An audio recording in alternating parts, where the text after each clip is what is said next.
My name is Sarah. My son, he goes to Orchard Hill. He's in 4th grade. My name is Teresa Barnett. I am a 2nd grade teacher. This is about my 8th year at Orchard Hill. This particular year, I had Manny in my class. So he was in 2nd grade at the time. They had sent out an email saying that the 2nd graders had prepared poems to read, and they invited parents to come out if they had time during the day. I went out to the school and was sitting in the little waiting area with all the other parents for the kids, and I noticed I could see Manny's class, I could see Teresa, his teacher at the time, but I didn't see Manny anywhere. Well, I'm hustling all my kids down there, and I see Sarah walk in. And instantly I was just like, oh my gosh, I invited Sarah. I was just like brain overload, like, what do I do at this point? Well, thinking parents don't get an opportunity to come in that much, I'll just hustle down and get Manny. And we read poetry sometimes in our classroom, and I'll just have Manny read something that we just have practiced in our classroom. When it was time for the show to end, they got up and said, you know, we're gonna finish the show with Manny. And he got up there, and it was obvious he read a poem that he didn't write. He was very confused standing up in front of everybody because he wasn't prepared. But he did really well. And you know, he went on and everyone clapped, and that was the end of the show. And I was upset because I knew what had happened. Because he's in special education classes, and I know that they're not always together. They're separated times during the day. And I knew that for whatever reason, there had been miscommunication. That was the wrong decision. I should have just been honest with Sarah from the start. I could tell Sarah was upset, and I could tell that she kind of was like, what's going on here? This does not feel quite right. And that whole time I thought, this is not okay. Manny was being completely excluded from something that his peers were doing. It's just not okay that he's not participating with us. So I went home and gathered my thoughts and my feelings and calmed down, and then I came back to the school and spoke with Andrea, the principal. I went in there upset, but it was hard to stay upset because from the second that I even opened my mouth, she, you know, met me with apologies and basically let me know that my feelings were validated and I was right for being upset and hurt by the situation. And then I had time to speak with Teresa after that. We went in the hallway and she just told me how she felt and that she could tell that Manny hadn't been included, you know, just kind of what that made her feel like. I don't know if I caught her off guard because I was like apologizing, but she was just had so much grace and was like, I understand and I appreciate you being honest about it. And I think in that moment, I was just like, there was just a light bulb that thought, this isn't okay. If this was my child, I would be really upset too. So I really tried to step forward and own it.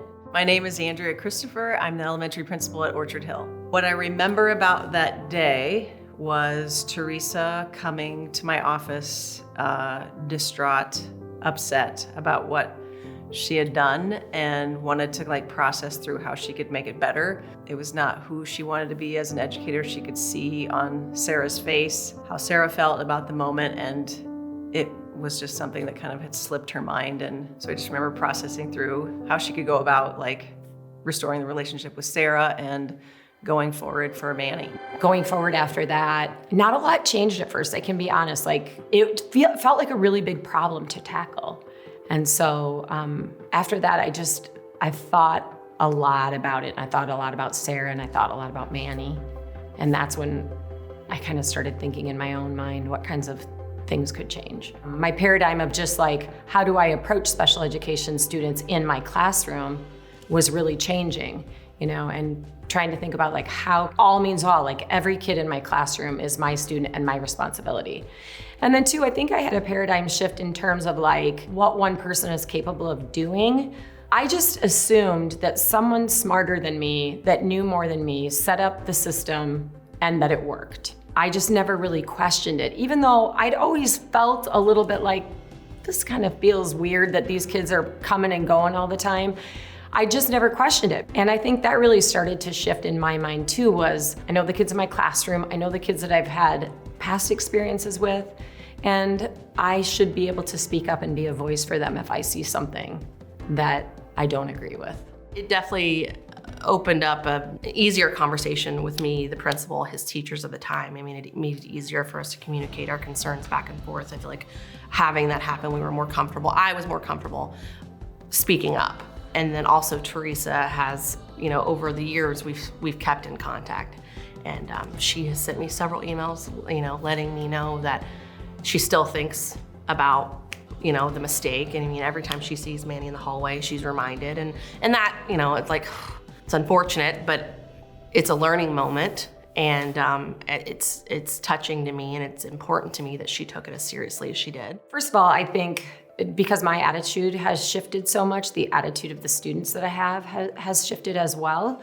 Really trying to make all students feel like that we all have certain types of needs and the classroom is for all of us and that we're there to support each other. She is a culture changer at Orchard Hill. I'm confident that she's done that like her whole history in education. But she does so many things. Like, she's always coming to me with I have a new idea about how we can do things, or she's just going behind the scenes. I think the 7 habits are something that a lot of people do, but really being able to name them purposefully is important. Being proactive, because she's a transition person. Like, when you're around her for a little bit, you're changed. You just feel better about human beings. One of the things that we say to our kids with Be Proactive is focus on what you can change, and if you can't change it, change your attitude, kind of a thing.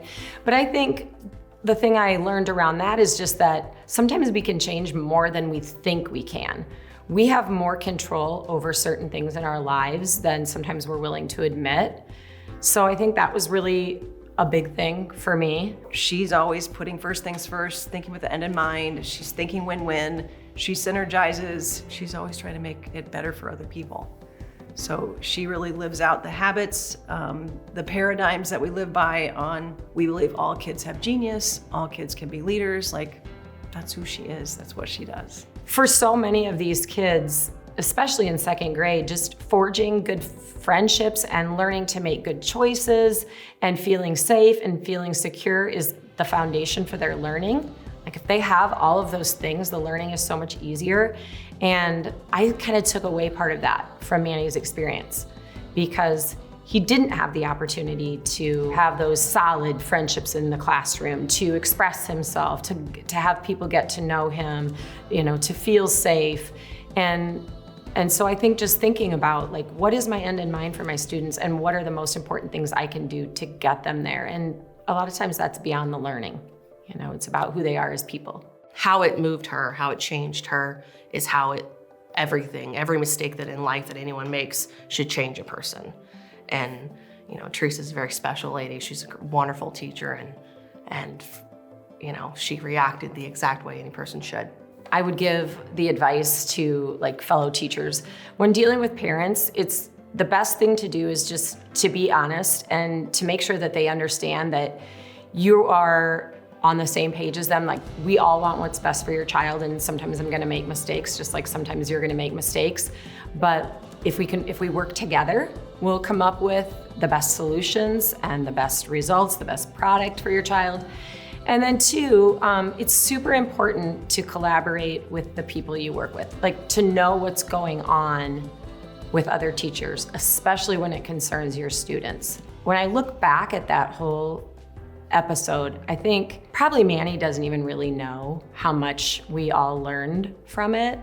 But one of the things that makes me feel the worst about it, or the most reflective about it, is that not only did Manny lose out on an opportunity to express himself to his classmates, especially through something like poetry, but his classmates really lost out too on hearing Manny's voice in our classroom.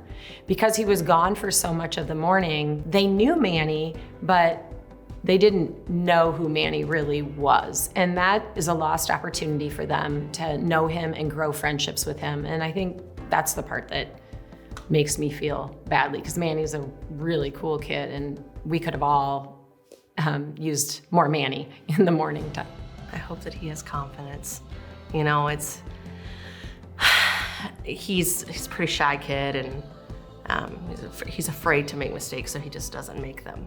And I hope that he just learns that there's good in the world, and there's people that are going to be there to help you and support you, and even when you need help. So it's just hope that he has the confidence to do his best and at least try.